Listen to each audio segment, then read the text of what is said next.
Dear student, आज हम BSc part third paper second genetics biotechnology of plant and molecular biology में structure of gene को continue करेंगे। इस लेक्चर से पहले हम जीन अवधारणा के विकास के 3 फेजेस के बारे में पढ़े हैं। हमने ट्रांजिशन फेज, फर्स्ट थी classical phase, transition phase and third था मॉडर्न फेज। इनमें हमने इस लेक्चर में हमको मॉडर्न फेज के बारे में हम डिटेल में स्टडी करेंगे। इसमें हमने देखना है कि मॉडर्न फेज में पॉन्टो ने बताया कि जो स्यूडो एलिलिज्म होता है उसके आधार पर जीन संकल्पना को सही प्रकार से परिवर्तित करना चाहिए, और इस प्रकार से स्यूडो एलिलिज्म जो है उसमें वन जीन को एक फंक्शन यूनिट माना जा सकता है, लेकिन ये एक रिकॉम्बिनेशन यूनिट नहीं होती। जब हम अलग अलग भिन्न एलिलोमॉर्फ में पुनर्योजन को देखते हैं तो हम ये देखते हैं कि भिन्न युग्म विकल्पों के मध्य रिकॉम्बिनेशन ये प्रदर्शित करता है कि दो एलिल्स के बीच में जो म्यूटेशन होता है वो जीन के अलग अलग स्थानों पे होता है। इस प्रकार से संपूर्ण जीन को हम एक यूनिट ऑफ म्यूटेशन नहीं मान सकते। ये जीन जो है वो एक फंक्शनल यूनिट है, परंतु यह एक रिकॉम्बिनेशन एंड म्यूटेशन की यूनिट नहीं है। इस प्रकार से हम देखते हैं कि जीन जो है वो एक स्ट्रक्चरलेस मॉलिक्यूल नहीं है, ये अति स्पष्ट आंतरिक संरचना युक्त रचना होती है। पी ऑलिवर ने बताया कि पुनर्योजन या रिकॉम्बिनेशन जीन में होता है।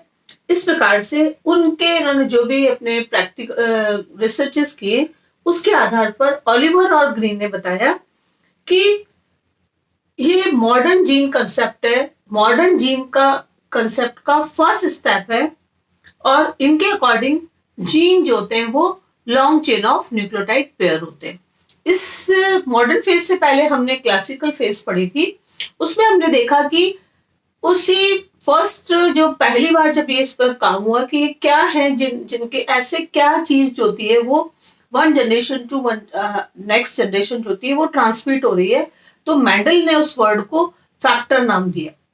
उसके बाद मुलर, बैटसन एंड पुनित थे, इनके थ्योरीज के आधार पर इन्होंने बाद में मुलर के अकॉर्डिंग ये बताया कि जो जीन होते हैं वो क्रोमोसोम पर एक लीनियर सीक्वेंस में प्रेजेंट होते हैं। लेकिन ऑलिवर और ग्रीन ने अपने रिसर्चेस के आधार पर मॉडर्न जीन कंसेप्ट का फर्स्ट स्टेप दिया कि वास्तव में जीन क्या है। Gene is the long chain of nucleotide pair. Nucleotide की जो एक लंबी पेयर जो होती है वो ही जीन है, और इनमें अलग अलग जो डिफरेंट लोकेलाई होते हैं उन पर म्यूटेशन एंड रिकॉम्बिनेशन होता है। इस प्रकार सैमुअल बेंजामिन ने बैक्टीरियोफेज पर काम किया। उन्होंने बैक्टीरियोफेज के 8 लोकलाइज पर कॉम्प्लीमेंटेशन टेस्ट और रिकॉम्बिनेशन टेस्ट किया, और बेंजर ने 1962 में जो परीक्षण किया वो जीन की जो मॉडर्न कंसेप्ट है उसको एक बेस प्रोवाइड करता है, और ये जीन की ही मॉलिक्यूलर स्ट्रक्चर को भी बताता है। इस प्रकार से इन्होंने अपने प्रयोगों के आधार पर जीन के लिए डिफरेंट निम्न प्रकार के टर्म्स दिए। उनमें से जैसे फर्स्ट टर्म यूज की रिकॉम्बिनेशन की सूक्ष्मतम इकाई, यानी recon is the unit of recombination. Unit है लेकिन सूक्ष्मतम इकाई होती है। पुनर्योजन की सूक्ष्मतम इकाई को ही रिकॉन कहा जाता है। ये डीएनए अणु में संलग्नित जो न्यूक्लियोटाइड होते हैं उनके मध्य की दूरी ही उसकी न्यूनतम अभिव्यक्ति है। हम ये पहले छोटी क्लासेस में या हमने आगे ये पढ़ चुके हैं हम लोग कि जो डीएनए वास्तव में डीऑक्सी राइबो न्यूक्लियोटाइड एसिड है क्या, वो न्यूक्लियोटाइड का ही उसमें एक सीक्वेंस प्रेजेंट होता है। तो न्यूक्लियर डीएनए अणु के अंदर जितने भी जो संलग्नित जो उसके साथ फ्यूज्ड न्यूक्लियोटाइड्स हैं, उनके बीच का जो डिस्टेंस होता है, उनकी न्यूनतम अभिव्यक्ति ही जीन है रिकॉन। इस प्रकार एक रिकॉन जो होता है, सूक्ष्मतम जो सबसे माइक्रो साइज का जो रिकॉन है, उसको न्यूक्लियोटाइड के एक पेयर के द्वारा बता सकते हैं। नेक्स्ट, इसके जीन टर्म के लिए सेकंड यूनिट यूज की म्यूटॉन। म्यूटॉन जो है वो वास्तव में क्या है? ये डीएनए का एक सूक्ष्मतम भाग है जिसमें म्यूटेशन की क्षमता होती है, यानी unit of mutation is known as muton, जिनमें जो ये डीएनए का ही पार्ट है जो म्यूटेशन करता है, यानी जिसमें एबिलिटी टू म्यूटेट, इसलिए इसको कहेंगे जिसमें म्यूटेशन की क्षमता होती है उसको हम म्यूटॉन वर्ड कहेंगे। तो ये जीन के लिए अलग अलग टर्म्स यूज करी हैं, और जीन हम कह रहे हैं ये न्यूक्लियोटाइड का ही ग्रुप है, it is a long chain of nucleotide. तो जो न्यूक्लियोटाइड म्यूटेशन में काम आ रहा है वो म्यूटोन कहलाएगा, जो न्यूक्लियोटाइड रिकॉम्बिनेशन में काम आ रहा है उसको हम रिकॉन कहेंगे। इसी प्रकार से नेक्स्ट होता है cistron. Cistron, what is cistron? Cistron जो होती है वो डीएनए की का वो पार्ट है जिसमें फंक्शनल जो अपना मतलब एक फंक्शनल यूनिट है जो डीएनए की क्रियात्मक इकाई को ही सिस्ट्रॉन कहेंगे। और ये वास्तव में जो सिस्ट्रॉन है क्या? Cistron is the combination of recon and muton. मतलब सिस्ट्रॉन जो है उसमें कुछ रिकॉन्स होते हैं और कुछ म्यूटॉन्स होते हैं, वो दोनों मिलकर ही सिस्ट्रॉन का निर्माण करते हैं। तो इस प्रकार से एक सिस्ट्रॉन जो होता है संयुक्त रूप से अगर जब इनको जोड़ दिया जाए तो वह एक जीन बनाएगा। और इस प्रकार से जैसे हम ई कोलाई में देखते हैं कि ई कोलाई के अंदर ट्रिप्टोफान सिंथेटेज को निर्मित करने वाले दो सिस्ट्रॉन्स होते हैं, cistron A and cistron B, और इनमें से प्रत्येक एंजाइम एक पॉलीपेप्टाइड चेन को से बनता है। इस प्रकार से एक सिस्ट्रॉन में न्यूक्लियोटाइड के कम से कम संख्या में पॉलीपेप्टाइड श्रृंखला उपस्थित अमीनो अम्लों की कुल संख्या की 3 गुनी होती है। इस प्रकार से सिस्ट्रॉन जो है, जैसे हम कहेंगे it is a combination of recon and muton, और मैनी सिस्ट्रॉन्स जो होते हैं, बहुत सारे सिस्ट्रॉन मिलकर एक जीन का निर्माण करते हैं। अब नेक्स्ट हम पढ़ते हैं कि बेंजर ने जीन की संरचना को स्पष्ट करने के उद्देश्य से फिर दूसरे कुछ और भी टर्म्स थी, जैसे एक यूज की इन्होंने कॉम्प्लॉन। जब इसको कॉम्प्लॉन वर्ड जो होता है इसको हम सिस्ट्रॉन की जगह इन प्लेस ऑफ सिस्ट्रॉन इसको यूज करते हैं इस वर्ड को। और ये क्या है? अनुपूरकता की इकाई होती है। कुछ एंजाइम 2 या 2 से अधिक पॉलीपेप्टाइड श्रृंखलाओं से निर्मित होते हैं, अतः उनके सक्रिय समूह एक दूसरे के पूरक होंगे, एक दूसरे के कॉम्प्लीमेंट्री होंगे। इस प्रकार से किसी भी पॉलीपेप्टाइड श्रृंखला में किसी भी प्रकार के सूक्ष्मतम परिवर्तन या न्यूनता की पूर्ति उसके अनुपूरक पॉलीपेप्टाइड श्रृंखलाओं के द्वारा संपूर्ण होती है। इसको हम कहेंगे कॉम्प्लॉन वर्ड। तो कॉम्प्लॉन जीन टर्म जो होती है it is used in place of cistron. अब आता है नेक्स्ट है ओपेरॉन। क्या होता है? ओपेरॉन जो है ये भी एक प्रकार की फंक्शनल यूनिट है जो कि structural gene, regulator gene, promoter gene and operating gene द्वारा प्रदर्शित होती है। तो एक ओपेरॉन जो है वो क्या है? फंक्शनल यूनिट में स्ट्रक्चरल जीन होगी, रेगुलेटर जीन होगी, प्रमोटर जीन होगी एंड ऑपरेटिव जीन होगी।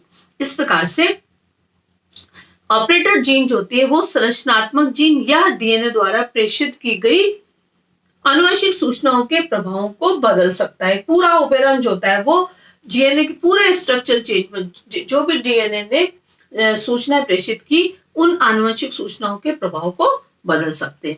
इस प्रकार से नेक्स्ट जो बेंजर ने टर्म यूज की थी उसको हम कहेंगे रेप्लिकॉन। रेप्लिकॉन यानी रेप्लिकेशन की प्रवृत्ति होती है, यानी replication replicon is a unit of replication. और इनकी बड़ी संख्या मिलकर ही बहुत सारे रेप्लिकॉन मिलकर क्रोमोसोम फॉर्म करते हैं, क्रोमोसोम को निर्मित करते हैं। इस प्रकार से हम कह सकते हैं कि जीन वास्तव में क्या है? जीन एक क्रोमोसोम का ही एक ऐसा एरिया है जिसमें एक विशिष्ट एंजाइम के लिए संदेश निहित होता है, यानी कोई भी किसी भी पर्टिकुलर एंजाइम के लिए जो भी इंफॉर्मेशन होती है वो इस जीन में उपस्थित होती है और वास्तव में जीन क्रोमोसोम का ही एक एरिया है या एक क्षेत्र है। अर्थात हम ये कह सकते हैं कि जो आनुवंशिक क्षेत्र जो होता है वो पुनर्योजन और उत्परिवर्तन की अनेक इकाइयों से निर्मित होता है। उसमें रिकॉन, म्यूटॉन, कोडोन इत्यादि में ये विभक्त किया जा सकता है। इस प्रकार से ये ही जीन का मॉडर्न कंसेप्ट है कि मॉडर्न कंसेप्ट में हम कहेंगे कि ये जीन गुणसूत्र एरिया को रिप्रेजेंट करता है और वो एरिया एक पर्टिकुलर एंजाइम के लिए इंफॉर्मेशन देता है और वह इसके एक जीन के अंदर एक जीन लगभग 1 into 10⁵ BP लंबा होता है और इसमें लीडर एंड फ्रेंड एरिया दोनों प्रेजेंट होते हैं। नेक्स्ट जीन होती है स्प्लिट जीन।